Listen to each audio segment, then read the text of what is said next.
All right, so I've just been told that this is Mulberry Street in New York. The other commentary that came with that information was priceless. I wish you could hear it yourself.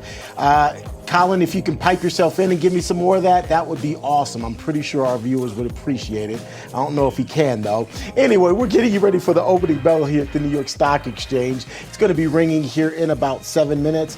I can tell you that the Dow is down right now, but the S&P 500 and the Nasdaq are both in the green at the moment. That's pre-market trading. Again, we'll take you to the markets live here in just a little bit and let you know how things are looking once that opening bell rings and the markets actually get to trading. But now, let's get you over to David Brody. David, can you give me your best New Yorker? You are a New Yorker, so take me home real quick. Give me the, get out of here. I'm walking here. Forget about it. Forget about it, D. Yeah, and by the way, I tell you this, I think I've said this before, the two words that trip me up is, can I take your order, and do you want more water? Those are the things that just trip me up every single time. Mulberry Street, by the way, the San Gennaro Festival down in Little Italy, been there many times, had quite a few Zeppelis. Are they Zeppelis? Zeppelis, yeah. Anyhow, yeah, donuts, it's bad for the gut. Oh, I'm sorry. Am I supposed to move on? I guess I should. I was cool with it. I'm all about food and festival talk. That's true. All right. Let's move on. Look, they gave me the single shot, which, by the way, my ego appreciates. All right, time now for our daily dose of dollars and common sense with American Sunrise Early Edition host and the guy behind Jake's Take Substack. That'd be Jake Novak. Hey, Jake, so let's talk about Warren Buffett. I see Buffett and I think buffet, by the way, but that's a separate issue for me. He has slipped up in a big way, but his friends all over the news media aren't going to take him to task for it. So you say this is all about the Heinz-Kraft merger. Tell us, explain. Good morning, by the way. Have I said good morning? Good morning to you. Yeah, good morning. You're about to see something you never see on television, and this is the only time you'll probably see it, and that is you're going to have somebody on television who covers financial news who won't be kissing Warren Buffett's feet. Look, the guy has been a great investor over time. Yeah, he's been a great investor over time. I'm not trying to say he's not a great investor, but he really screwed up with the Heinz-Kraft merger. Remember, that happened 10 years ago, very much because of pushes from Warren Buffett. And that stock, since 2015, David, down 60%. So yesterday, Heinz and Kraft decided they're going to have a divorce. They're going to split off their companies once again. And, you know, there were some people in that news media who mentioned, oh, this was Buffett's idea, but they didn't take him to task. They kiss Warren Buffett's feet, especially in financial news media. That includes Fox and Fox Business, of course, CNBC and these other places. It's just outrageous to me. They won't ever say an unkind word about him or criticize him, but I will. Not that I think he's a bad investor. Of course, he's successful, but he makes a lot of bad choices, and his politics are very disingenuous. Remember, he's against things like inheritance taxes and he's for inheritance taxes. He's against getting rid of the inheritance tax because he sells annuities. The man is just not a saint. He's fine. I don't think he's a bad dude, but he makes a lot of bad decisions. And here's the only place on TV you're going to hear someone say so. So there I go. I said it. Why won't they criticize him? Is it because he's an influential billionaire, that he's one of them, a liberal? I mean, what's the deal? You know, in the early days of financial news TV, when it really took off in the 90s, the Warren Buffett interview was considered to be the biggest thing, and it did get big ratings. And so you had a bunch of people like Becky Quick at CNBC, a wonderful person, by the way, really not a bad person at all, Liz Clayman at Fox. They are their entire brand is they get regular interviews with Warren Buffett, and they get down and they kneel at his altar. And it's really scary for anyone to be treated that way, especially in financial news, where, you know, you can't say, oh, this person's always right. And people lose money if you tell people those kinds of things. Warren Buffett was really wrong about the Heinz-Kraft merger. I'd love to see him issue a public apology about it. It's not going to come. But he should, because people lost money. A 60% loss in a stock over the last 10 years, that's rare, by the way. Most big companies are up a lot over the last 10 years. So that's a big loss. Yeah, maybe they should change Heinz 57 to Heinz 60. With an arrow going down. Just something to think about.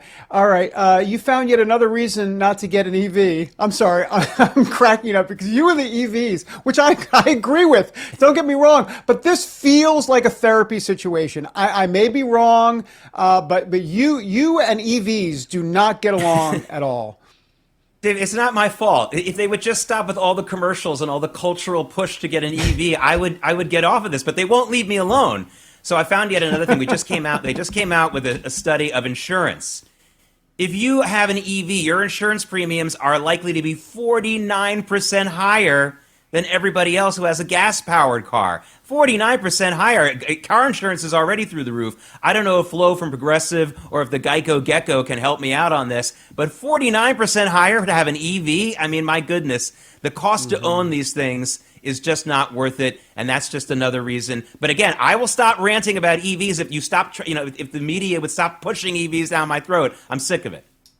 All right, I hear you. I feel like you're that guy. What is it? Is it Network? Where the guy's like, I won't take it anymore. Yeah, that guy. Okay.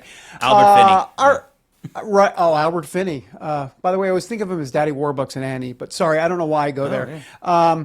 He was also good in Erin Brockovich. I'm sorry. I'm Yes. going into Albert Finney trivia. All right. The $1.3 billion Powerball jackpot. It is tonight. You've got a financial take. You want to know my financial take? I want the money. That's my financial take. Go ahead, Jake. Yeah, what's your financial that would be a good take. Well, first of all, I know who's going to win already. It's going to be Uncle Sam and the state governments who are going to take well over $700 million of this. Actually, well over $1 billion of it will go to them. If you win this lottery tonight, I hope you do, David, you will go away with maybe $300 million. That's plenty of money, but think about the amazing amount of money that's going to be taken away from it. But most importantly, David, I actually hope you don't play. I'd love for you to win, but I hope you don't play because as I've been reporting on my show, Early Edition, there is a scam involved in lotteries. These big hedge funds and foreign enemies of this country have figured out a way to print out millions of lottery tickets in a day. They are we know that for sure in Texas they want a lottery that way. Don't tell me they're not doing it here with the national lotteries. I'm telling you, I'm not a prude. You want to gamble, go ahead and gamble. So it's not a prudish comment here. I'm telling you from a point of view of a scam. I don't think you can win. And so I advise people not to play these lotteries. Right. Come at me in the Getter chat if you want to, but I advise people don't play. It's a scam. All right, you got 30 seconds, Jake. You're not going to play. Got it. But if you did play and you won, A, would you show up to work tomorrow morning, tie or no tie? And B, would you buy an EV? No, just kidding. Yeah, no, I wouldn't buy an EV, but I would buy wonderful presents for everyone on the staff, especially the control room. What about me? We're on twice a day, you and me. Yeah, no, you're everyone on the staff, everyone on air, and also the control room would get really nice cars. Very nice. Rolex watches for everybody from Jake Novak. Very nice of you, Jake. Thank you, sir. Appreciate it. All right. Business news has never been so entertaining. Time for T-Bates in Denver. Opening bell. Sponsored by AMAC. The Association of Mature American Citizens is the conservative voice for Americans 50 and older. AMAC is fighting for the values that you hold dear. Join today. Together, we can write the course of America. We're getting ready for the opening bell at the New York Stock Exchange. It is going to ring here in less than a minute. I can tell you that pre-market trading on the Dow Jones Industrial Average wasn't looking so hot just moments ago. However, the S&P 500 and the Nasdaq were both up. You hear the applause here, which means that the bell is going to ring here in just a moment. And then we'll see exactly how the markets are looking once trading officially gets underway on this Wednesday. It is Wednesday, the middle of the week. So there you have it, ladies and gentlemen. The markets are now officially open. The bell is ringing and trading is underway. There are people scurrying around, passing notes to each other and making trades, buying and selling, all of that. And here you can see the Dow, S&P 500, and the Nasdaq are now all in the red. As I said, in pre-market trading, at least the other two, the S&P and the Nasdaq were in the green, but now they are in the red.